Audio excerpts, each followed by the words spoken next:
Starfield is dead. It's complete garbage. Literally no one likes it. Everyone thinks it's a failure. It's boring, it's bland, the talent points don't work, the talent points are bad.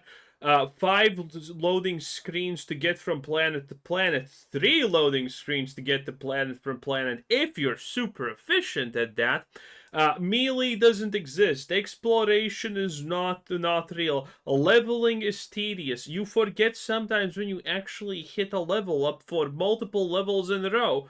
The talent system makes no sense. You need to do repetitive actions. The story is bad. The story is bland. Side quests are as boring as go buy me a cup of coffee. The cities look all the same. The NPCs look dull. And I honestly could probably go for like at least 2 more minutes at this rate, because if you're a Starfield mega fan, giga fan, Starfield chudder, I dare you to find a single thing. Name a single good thing about Starfield that I unironically don't think is garbage. You're not gonna find it.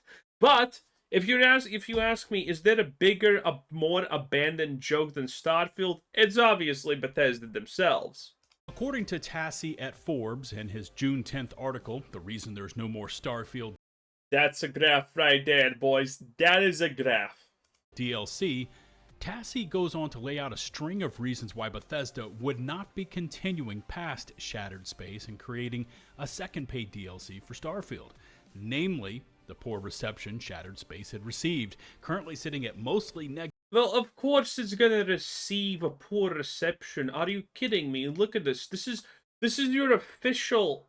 The first thing people see at Steam, like a DEI hire, autistically looking and having her face tattooed and having a man chin and manly hairstyle. This is a joke, okay? House Maroon is a bunch of inept, brain-damaged idiots. No, listen seriously. Most of you have not played Shattered Space. Neither have I, but I took the liberty of damaging myself and figuring out what's happening there.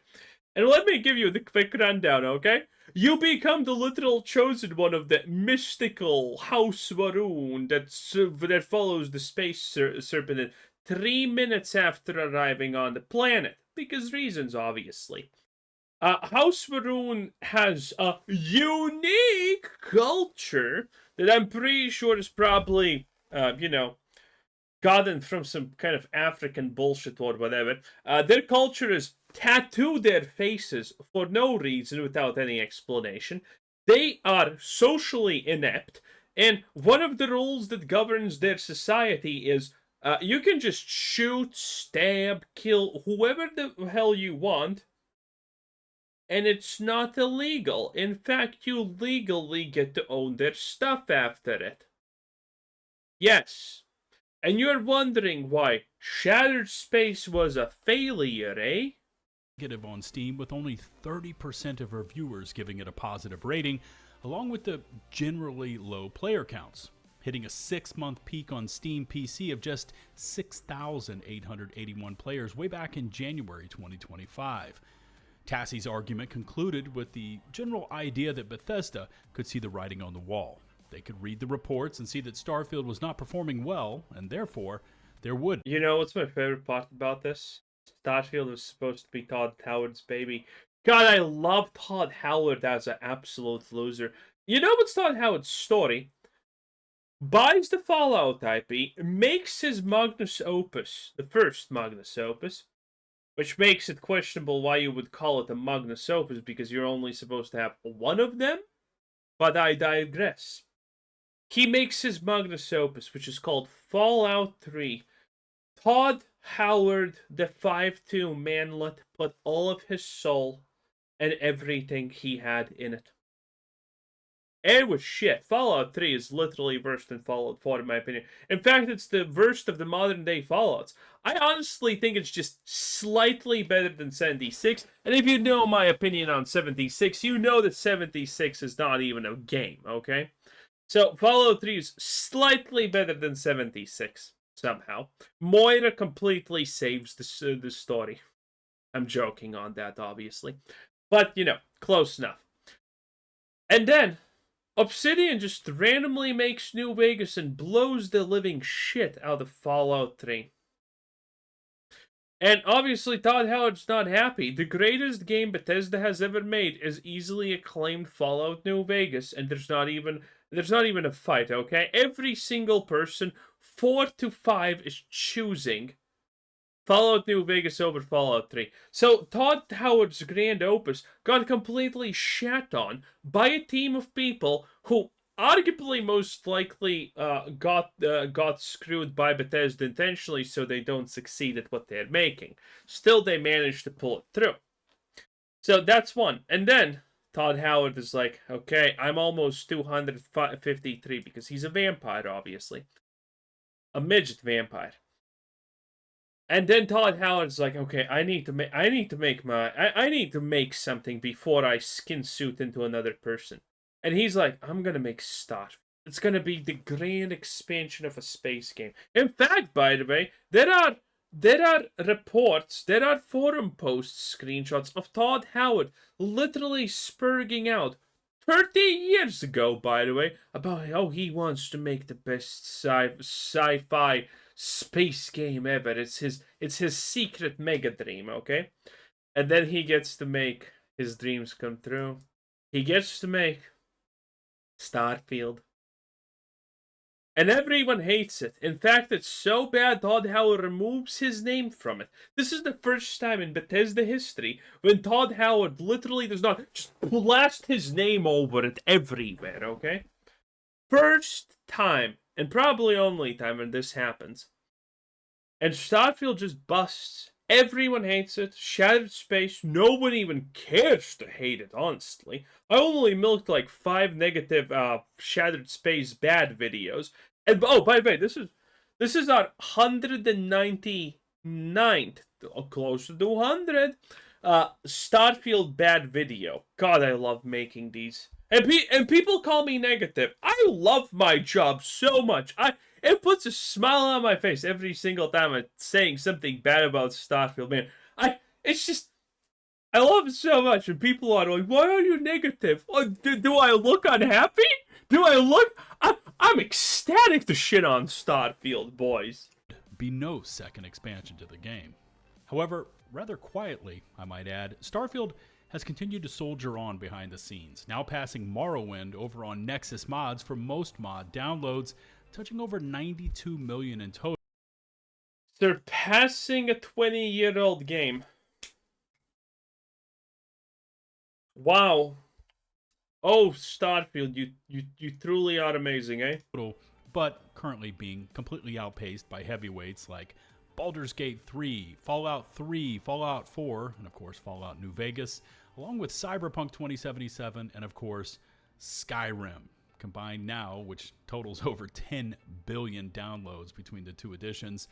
Others are also pointing towards the player counts over on Steam, showing Starfield, outside of Fallout 4 and Skyrim, still holding comparable player counts to that of Fallout 76, and of course more recently released the Oblivion Remaster.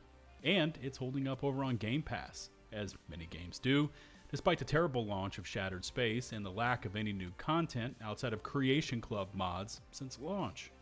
Now, that's not to say that Starfield absolutely nailed the formula at launch. Actually, far from it. And I've generally been favorable towards the game, but I also spent a lot of time in the shipbuilder and space combat, which are two of the absolute strong suits of this game. Mods still arrive on the red. I'm sorry, but if you think shipbuilding and space combat is the strong suit, I'm just... You probably have never just played... Okay, so... There's a lot of people who actually and ironically thought that Starfield is good. And you think those people are insane, but no. There's actually a very reasonable reason why a lot of people did think that Starfield is good. At least at the very start as they played it. And that is because this was the first type of, Borderlands, Starfield, Fallout-esque type game that the Call of Duty player played. If you're a Call of Duty player and your first experience with this genre of game is Starfield, you're probably mind blown that there's skill trees, crafting, which is hidden, which is also a negative, and crafting sucks. You're probably mind blown because this is your first time interacting with all of these things. This is like if you were playing World of Warcraft Classic for the first time again. You would be blown the fuck out if that was your first introduction to MMORPGs. It would be completely something new. You would love it. And so this is the reason why, unironically, a lot of people did actually like Starfield. Including the new King Gath. Now, they're not right to like Starfield, but there at least is a reason, except being low IQ, why people liked Starfield at the start. But now all these people are like, oh no, this is actually garbage. Creations DLC-sized update called Watchtower, and this time King Gath delivered their latest creation. Ugh, the Watchtower fucking propaganda again. The Watchtower is garbage. It's poorly balanced. It's boring. It's dull. Do not buy. As a standalone mod available through the in-game creations club, whereas last time their Doom-inspired At Hell's Gate DLC was actually offered up to all players free of charge via Bethesda. Now going back over to Watchtower, and this thing's pretty awesome. It offers up a ton of new features to the game, like new ship attachments, which of course I love. A new faction, Watchtower, that has some insane unique abilities. A new star station. None of them matter. Whole Cyber Amp collection you can customize and add to your character.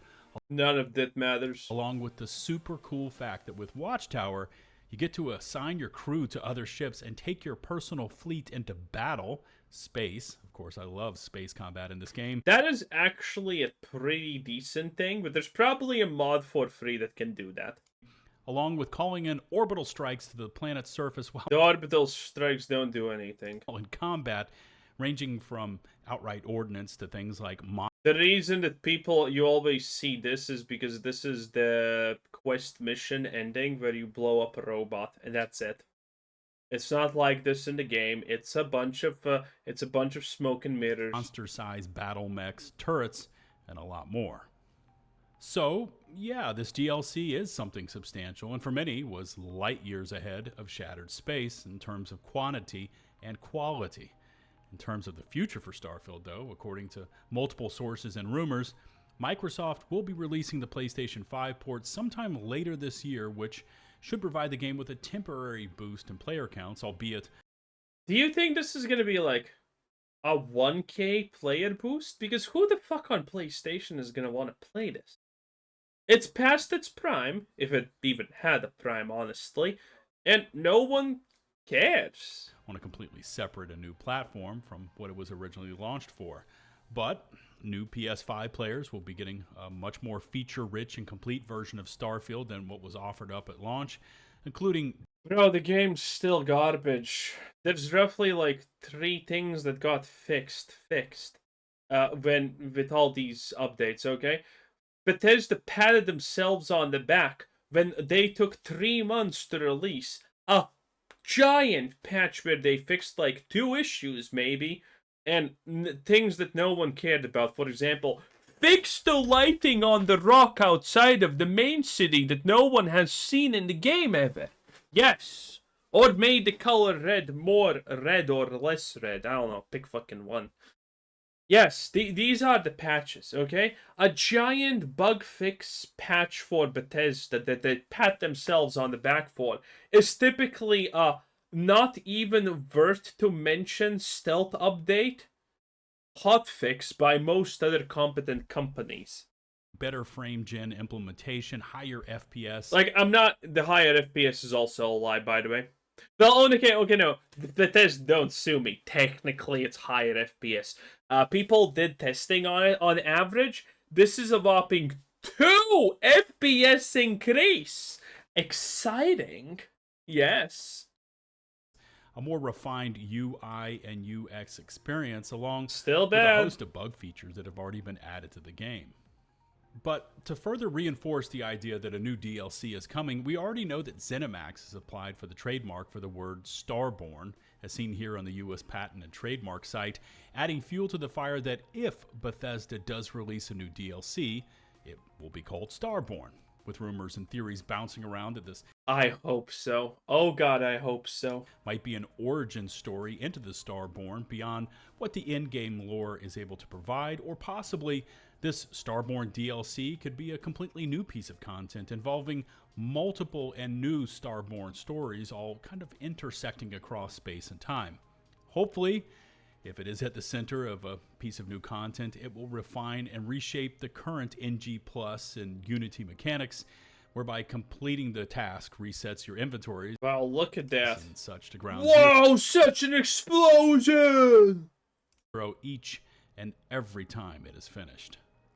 Diving a bit further into this topic, and Todd Howard himself has also stated publicly that not only is another DLC planned past Shattered Space, but that annual expansions would be the model moving forward. Yeah, because Starfield is now one of the big three. You have Elder Scrolls, Fallout, and Starfield. They can't move away from that, okay? Starfield is not going to be a one-and-done thing. The failures of Starfield are gonna continue for years after, boys. Now, Starfield launched in early September 2023, with Shattered Space arriving just about 1 year later, meaning if this timeline is adhered to, Starborn, or whatever Bethesda plans to call it, should be arriving in a few months. And with it being so close to a possible launch date, the silence from Bethesda, saying actually nothing about their plans for this DLC, has some concerned. Enter Jez Corden, executive editor at Windows Central, who, while taking a deep dive into all the insanity recently ongoing at Xbox, confirmed actually a few details for us. One was the point that Bethesda was busy working right now on Elder Scrolls 6, while Fallout 5 was also greenlit, main studio to be yet confirmed, but in this leak as well was the confirmation that Bethesda... So currently the official prediction that most people are doing, because they're stupid and they're not me who sees the future. If you watch my magic videos, you literally know I can see the future. Like, no one can deny that shit. Anyway, so the current situation is most people are going to tell you, well, Bethesda is going to release, now they released this, now they're going to release Fallout. No, not Fallout, but Elder Scrolls 6, then it's going to be Fallout. No. There's going to be... These things are not going to release at the same time, but they're going to be worked on the same time, okay? Microsoft is extremely not happy with that $8 billion fucking dollars going down the goddamn drain into a shredder and into an incinerator after they bought Bethesda. Because they probably unironically got scammed by Toddy Boy.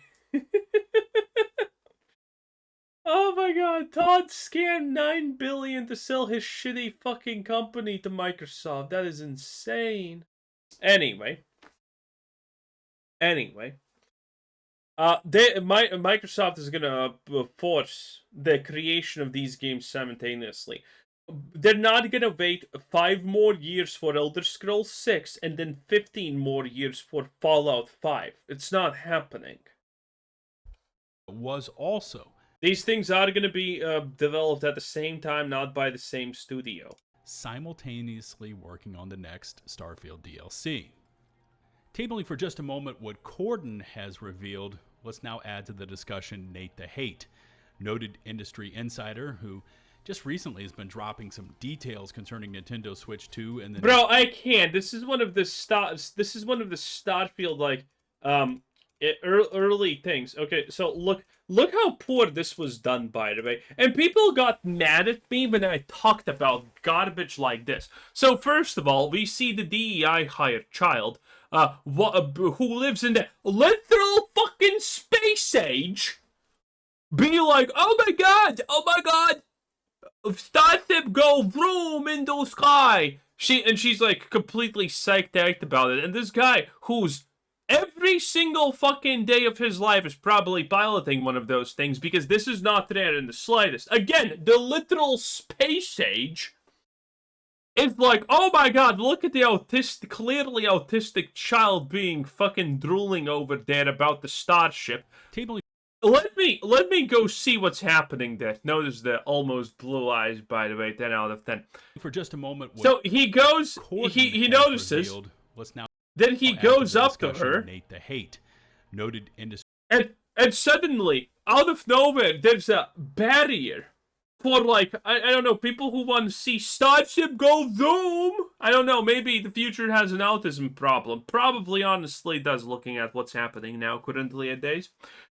And suddenly there's like this barrier so people don't step over it or something. And the funny thing is, for the kid, this is the kid and this is the adult man. Okay, for the kid, that barriers is up to her head almost. Okay, for this adult human, it's barely up to his fucking dick. Like, what is the point of this barrier? Okay, listen, when you make such a illogical, barely fucking functional, autistic trailer for your game, I expect literally nothing, but I expect that I'm still actually gonna be somehow disappointed.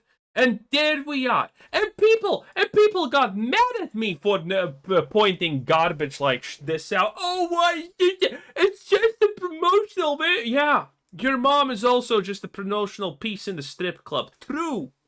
Industry insider who just recently has been dropping some details concerning Nintendo Switch 2 and the Nintendo Direct, and he's been spot on. And in response to a reset era discussion where the user basically asked that if after this King Gath Watchtower paid mod, which we've already received, would Bethesda actually be done with Starfield? And Nate the Hate said another DLC expansion is still to come, though it doesn't seem like it'll make 2025 at this point. Which brings us to a very recent Player One article titled, Starfield's next DLC is not coming this 2025, says rumors. This article... Probably. I don't see why they would release DLC now.